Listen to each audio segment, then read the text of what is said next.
की बारिश। शहर की कच्ची बस्ती में एक गरीब मजदूर कालू रहा करता था। कालू के घर में उसकी पत्नी जानकी थी। जानकी लोगों के घरों में झाड़ू पोछा करके कुछ पैसे कमा लेती थी और वहीं कालू किसी तरह मेहनत मजदूरी करके 2 वक्त की रोटी का जुगाड़ कर लेता था।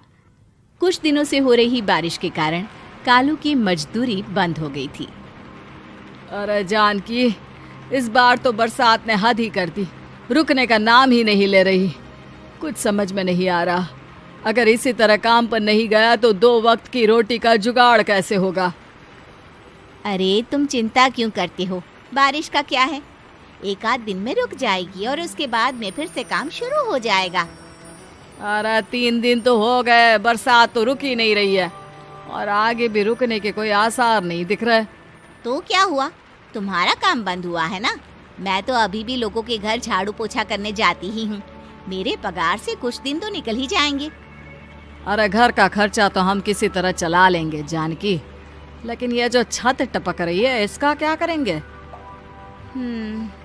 ये बात तो आपकी सही है। हमारी झोपड़ी अब काफी पुरानी हो चुकी है और इसके छप्पर में भी कई सारे छेद हो गए हैं। रात भर पानी टपकता रहता है। अरे मैं भी इसी बात से बहुत परेशान रहता हूँ। कहीं किसी दिन ज्यादा बारिश आ गई तो हमारी झोपड़ी टूटकर बिखर ना जाए। राम राम राम, ऐसी अशुभ बातें क्यों करते हो?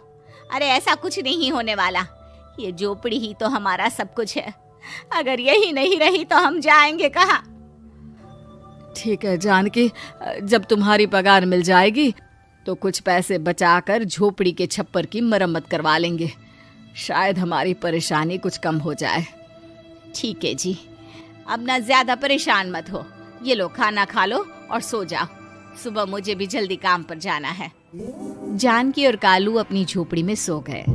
रात को अचानक से बहुत तेज बारिश शुरू हो गई। धीरे धीरे बारिश का पानी कालू की बस्ती में भरने लगा। पानी भरते भरते झोपड़ी के बाहर तक पहुंच गया था। सुबह के वक्त जब कालू और जानकी सोकर उठे, हे भगवान, ये क्या हो गया? बारिश का पानी तो हमारे घरों तक पहुंच चुका है। अब मैं काम पर कैसे जाऊंगी? रहने दो जानकी, तुम आज काम पर मत जाओ। ऐसे पानी से निकल कर जाओगी और बीमार पड़ गई तो लेने के देने पड़ जाएंगे। लेकिन अगर नहीं गई तो मालकिन लोग नाराज हो जाएंगे। आप जानते हैं ना, बड़ी मुश्किल से 1 दिन की छुट्टी भी नहीं देती है। अरे लेकिन जानकी, झोपड़ी के बाहर तो पूरी बस्ती में पानी भरा है, तुम जाओगी कैसे? जानकी जैसे तैसे करके काम पर चली जाती है, लेकिन अगले दिन फिर से बहुत